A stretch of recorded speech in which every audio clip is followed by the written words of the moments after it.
Depuis un certain temps, j'insiste sur le fait que le monothéisme, et notamment le judaïsme, est marqué par la nuit.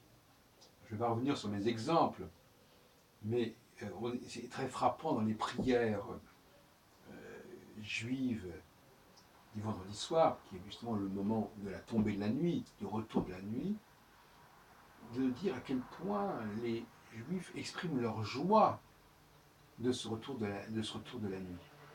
Mais c'est un petit peu anachronique, parce qu'en fin de compte, ils le font parce que les textes leur disent, mais à mon avis, il faut bien reconnaître qu'aujourd'hui, cette joie de la nuit qui tombe, elle ne fait plus sens. Elle n'est plus intéressante que pour l'historien, mais elle est véhiculée, elle est perpétuée étrangement, et elle n'est même pas complètement conscientisée par les juifs.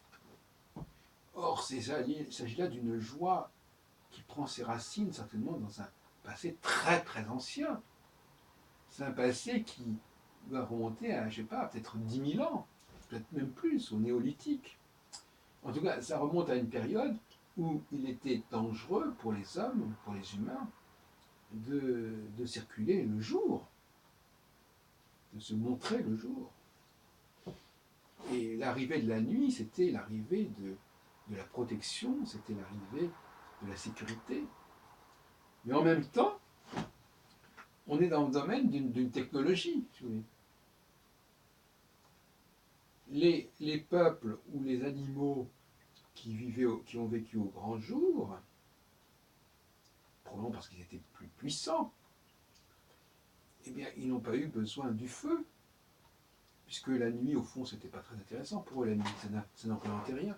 C'est comme pour nous aujourd'hui, bon, la nuit, on ne ressent pas réellement ça comme un moment où on va être enfin en sécurité, il ne faut quand même pas exagérer. C'est plutôt souvent le contraire d'ailleurs, enfin bon, peu importe. Mais je veux dire que les êtres qui ont vécu dans la journée, qui vivaient le jour, et qui ils vivaient au nom du soleil, ils devaient adorer le soleil. Ils devaient adorer le soleil qui rétablit le jour. Or les juifs, eux, ils remercient Dieu de rétablir la nuit. Et ça, ils le font même, comme je l'ai déjà dit, mais je ne cesserai pas de répéter, ils le font même à la veille, quand ils vont réciter le schéma Israël, qui est le credo sacré des Hébreux. Hein, je répète la phrase, je ne m'en lasse pas. Louange à toi, Seigneur notre Dieu, roi du monde, qui par ta parole fait descendre la nuit et apparaître les splendeurs du firmament. Béni sois-tu, Seigneur, qui ramène la nuit. Alors, bon, la traduction donne deux verbes différents, mais en réalité, le texte hébraïque ne donne qu'une version.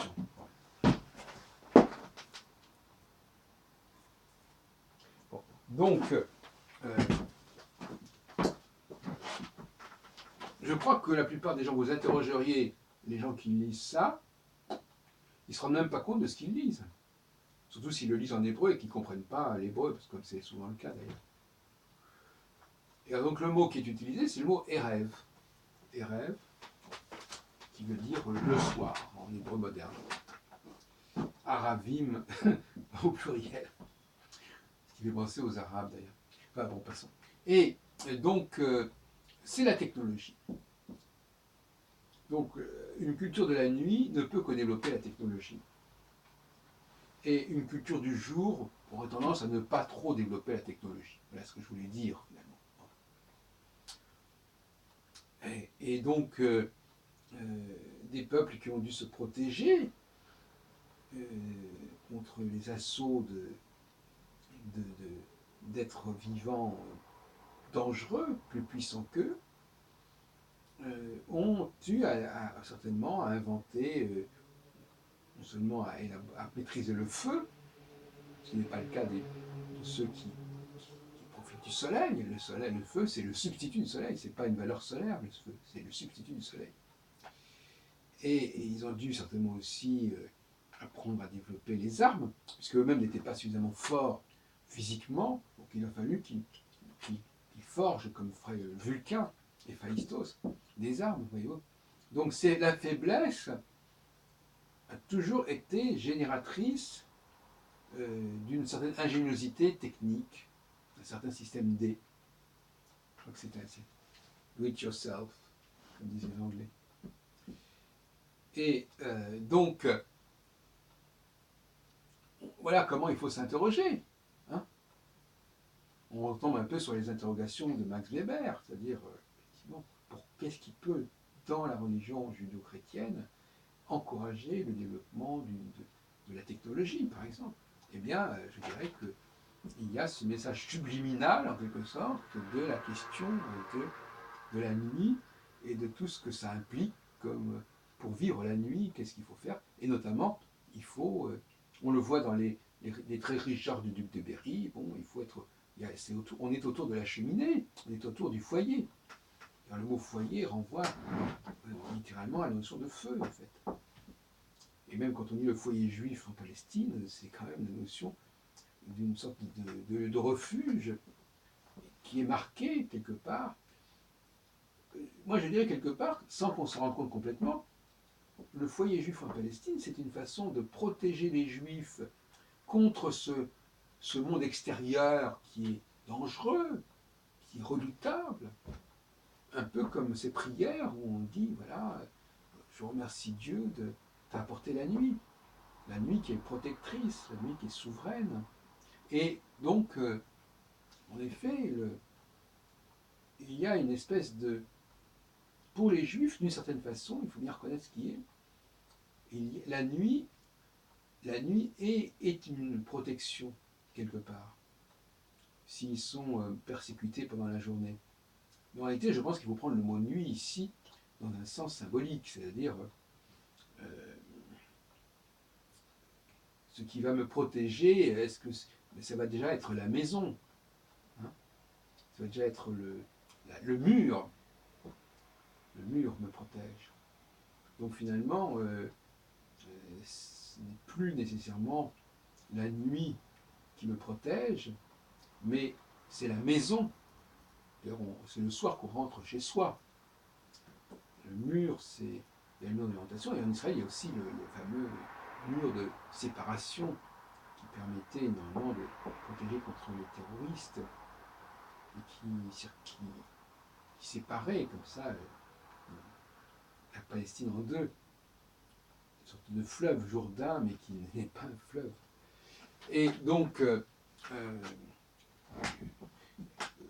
il y a moi, je me suis toujours méfié de la technologie. Je me méfie de la technologie. Et en même temps, c'est paradoxal, je suis parfaitement conscient que notre humanité est technologique, non pas seulement, elle est technologique dès son origine. Tout le système astrologique dont je parle moi-même, il est technologique, il est biotechnologique. Donc je ne peux pas nier le poids de la technologie.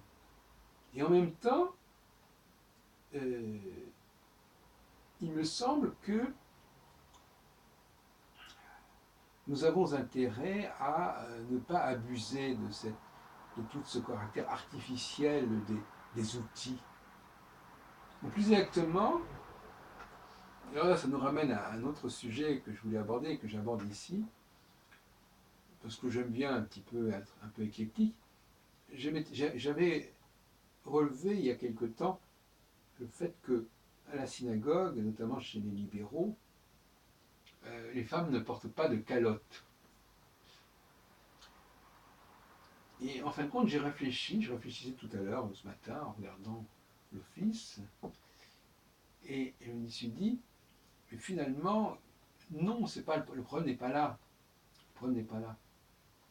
Parce que les femmes, justement, il est bien qu'elles ne portent pas de la calotte, même si elles se mélangent géographiquement, enfin elles sont assises entre les hommes et les femmes, il n'y a pas cette séparation comme dans les synagogues, disons, orthodoxes. Au contraire, c'est très bien. Mais ça relativise complètement les prétentions à l'égalité. C'est très bien, ça veut dire qu'en fin de compte, ce sont les hommes qui gardent, malgré tout, même dans le monde libéral, le judaïsme libéral, qui gardent la prééminence, et les femmes ne sont que des soutiens. Ce ne sont même pas, à la limite, un être qui ne porte pas de calotte, c'est quelqu'un qui n'est même pas humain, à la limite, si on peut dire. Vous voyez ce que je veux dire? Qui n'est pas humain au même sens, qui est humain parce qu'il est créé par l'homme, mais il n'est pas humain parce qu'il est créé par Dieu. C'est ça, c'est la fameuse division. Dieu a créé l'homme à son image, mâle et femelle, mais ensuite, il a créé la femme à partir de l'homme. Et c'est tout à fait différent. Il n'a pas créé à son image. Le couple masculin-féminin n'est pas à l'image de Dieu. Ce qui est à l'image de Dieu, c'est l'androgyne. Et donc, oui, effectivement, c'est... pourquoi je parle de ça? Parce qu'effectivement, la femme appartient à la technologie. Elle appartient fondamentalement au monde de la technologie. Comme les machines. Donc, ça fait partie des outils dont l'homme dispose, ne serait-ce que pour procréer. Et bon, je sais que ça ne va pas plaire à tout le monde ce que je dis là, mais je veux dire que je constate bel et bien que nous avons toute une technologie qui sous-tend notre humanité, et la femme est l'élément par excellence de la technologie en même temps que la machine. Donc l'homme lui-même n'a pas à entrer dans cette technologie. Il peut générer la technologie, mais il ne peut le faire que si lui-même, justement, en est en dehors. La technologie, c'est aussi Frankenstein, hein. C'est aussi le golem du Maharal de Prague. C'est le robot. Donc, l'inventeur du robot, ce n'est pas un robot. Hein. Donc, je veux dire par là que